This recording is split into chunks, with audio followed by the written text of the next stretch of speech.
കഴിഞ്ഞ ദിവസം American മാർക്കറ്റുകളെല്ലാം close ചെയ്ത് നെഗറ്റീവാണ്. ഏതാണ്ട് 1% മൈനസ് ആയിട്ടാണ് എല്ലാ മാർക്കറ്റുകളും ക്ലോസ് ചെയ്തത്. ചൈനീസ് മാർക്കറ്റ് ഒരു ആഴ്ചത്തെ അവധിക്ക് ശേഷം ഇന്ന് റീഓപ്പൺ ചെയ്യുകയാണ്. ചൈനീസ് മാർക്കറ്റുകൾ ഒഴിച്ച് ബാക്കി എല്ലാ മാർക്കറ്റുകളും ഇന്ന് നെഗറ്റീവായിട്ടാണ് ട്രേഡ് ചെയ്യപ്പെടുന്നത്. അമേരിക്കൻ മാർക്കറ്റ് താഴെ പോകാനുണ്ടായ പ്രധാന കാരണം ക്രൂഡ് ഓയിലിന്റെ പ്രൈസ് കയറുന്നതായിട്ടാണ് പറയുന്നത്.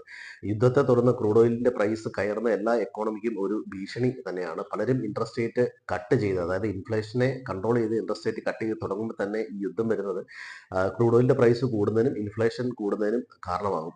ഇന്ത്യൻ മാർക്കറ്റിനെ സംബന്ധിച്ച് പറയുകയാണെങ്കിൽ ഏതാണ്ട് 6 ദിവസം കൊണ്ട് 1400ഓളം പോയിന്റാണ് കറക്ഷൻ നേരിട്ടത്. ഇനി 24,400 ലെവലിലാണ് മറ്റൊരു സ്ട്രോങ് സപ്പോർട്ട് ഉള്ളത്. ഇൻട്രാഡേ 24,600 ലെവലിൽ ചെറിയൊരു സപ്പോർട്ട് ഉണ്ട്. നമുക്ക് അവിടുന്ന് തിരിച്ച് കയറുമെന്ന് പ്രതീക്ഷിക്കാം. എങ്കിൽ പോലും യുദ്ധത്തിന്റെ ഇത് നിലനിൽക്കുന്നത് കൊണ്ട് നമുക്ക് കൃത്യമായ ഒരു അപ്പ് ഒരു ഡയറക്ഷൻ പറയാൻ ബുദ്ധിമുട്ടാണ്. ഇന്ന് നിഫ്റ്റി 24,670, 24,720 ലെവൽ ഓപ്പൺ ചെയ്യുമെന്ന് കരുതുന്നു. 24,640, 24,550,